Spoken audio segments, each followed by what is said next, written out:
Hey guys, so I'm going to be talking about a short little novel called The Cement Garden by Ian McEwan, and I read it very recently, and it's a very interesting story.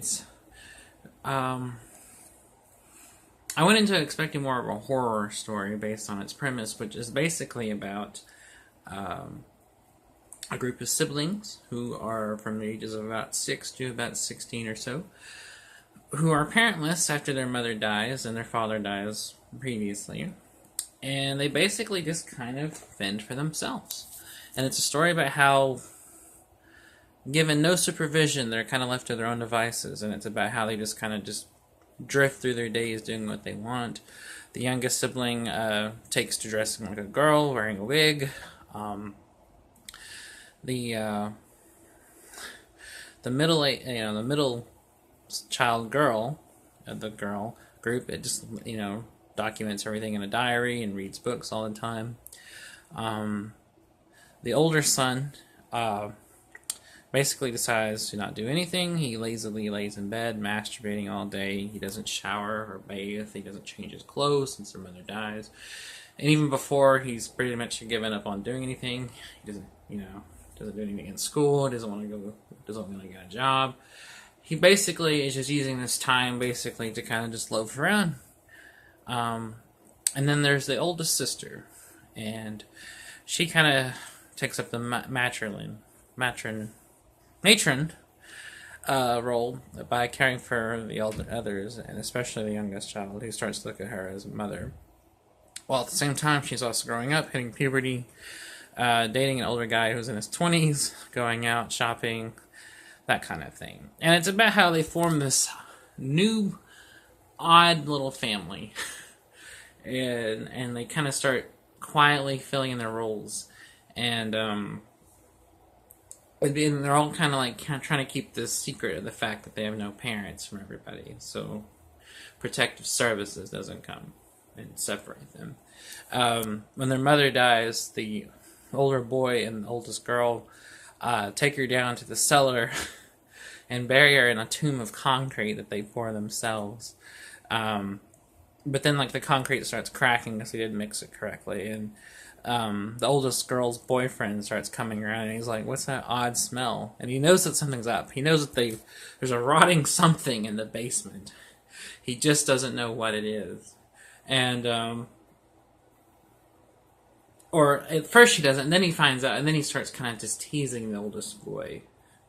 Kind of like, "Oh, it's your dog, huh?" Because they say it's his dog and that died.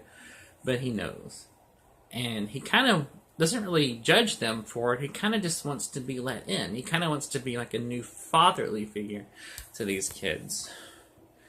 And be with the oldest girl and make her kind of more of the mother type. Which she already is becoming the mother type, because the youngest is basically reverted in age to that of a baby. He wants to be a baby. And she pampers that. She encourages him to act like a baby. She kind of takes care of him and feeds him, and even gets out his old crib and lays him to bed in that.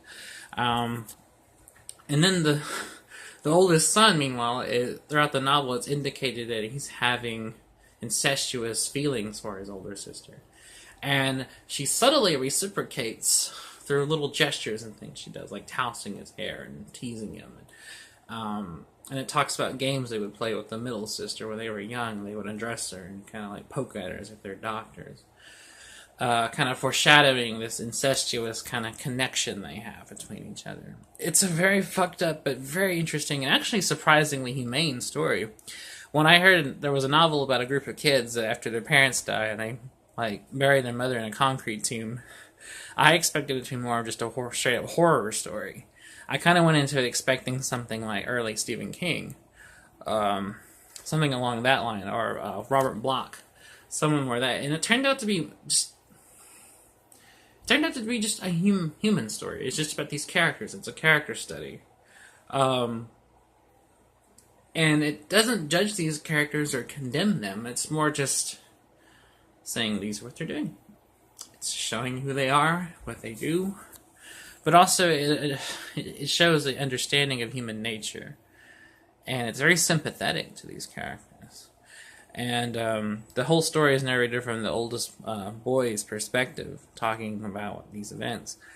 And Ian McEwan, the writer, shows not only an understanding of adolescent boys and how they think, but it shows just an understanding of what it's like just to, be a kid and be young and see things through youthful eyes. And there's a lot of things that he doesn't understand, and it's written in such a way that you're reading it through his young eyes and he doesn't know these things. We as readers know what he's talking about, but he's describing things like, then this happened for some reason, because he doesn't understand.